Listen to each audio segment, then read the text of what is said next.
Kabarana imi'a sabni ka'ee masaraa sacabe jaaroo arraasin dandeessa gooftaa yennaa beete gochuu kanarra caaloo nu ofooniin hin dandeenyu iddoo hir'uu saba kee darbee dhaabadhoo akka yaasuu wajjin turte saba kee fadhuu dhaabee ija baafadhoo laafona siinaa keessatti iddootti musee leenjifte namatu injiru moo gooftaa arrama dhiifte bosona Yordaanos keessa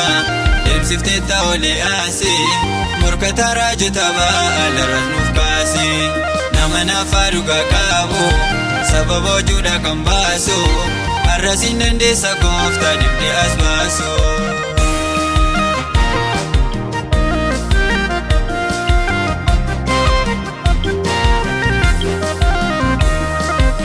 Borri lafee nyaannuutti gaddeebine kamuchaa nannarraane ammayyuu daadde nuti hir'isuuf dandeenye onkunuunsa jala baane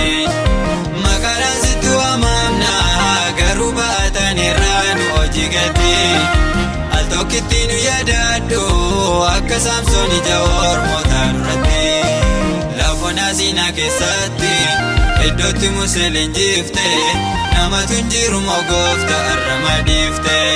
bosona Yordaanos keessa deemsiftee ta'olee asii morkataa raajota ba'aalarras nuuf kaasi nama naafaa dhugaa qabu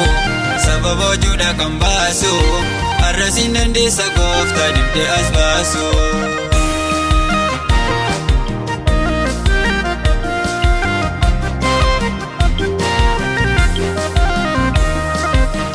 Deemsa jalqabneetti silaan keenya yoona ulaagaa tokkorraa amma garuu imaanaasaa sirkaa fuunee taasisaa jirra okkolaa namatu nu banne malee jira hirmee ribeessaa bakkee rakkisoo kan mo'ichaa nu dhowwaatu ni dandeessa gooftaa hundatti buqqisuu laafona siinaa keessatti iddootti musee leenjifte namatu injiru moo gooftaa arrama dhiifte bosona Yordaanos keessa deemsiftee ta'olee asii morkataa raajota ba'aalarras nuuf kaasi nama naafaa dhugaa qabu sababa hojuudha kan baasu arrasiin dandeessa gooftaa dibdee as baasu.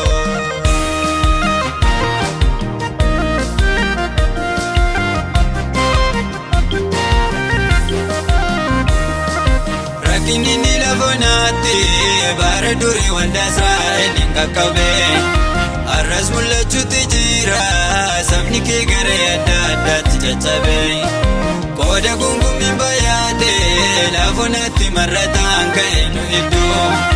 gidduu seeni maaloo gooftaa hiikamu waldeddaan saba kee gidduu lafona siinaa keessatti iddootti musee leenjifte namatu injiru moo gooftaa arrama dhiifte bosona Yordaanos keessa deemsiftee ta'olee asii morkataa raajota ba'aalarras nuuf kaasi nama naafaa dhugaa qabu sababa hojuudha kan baasu arrasiin dandeessa gooftaa dibdee as baasu.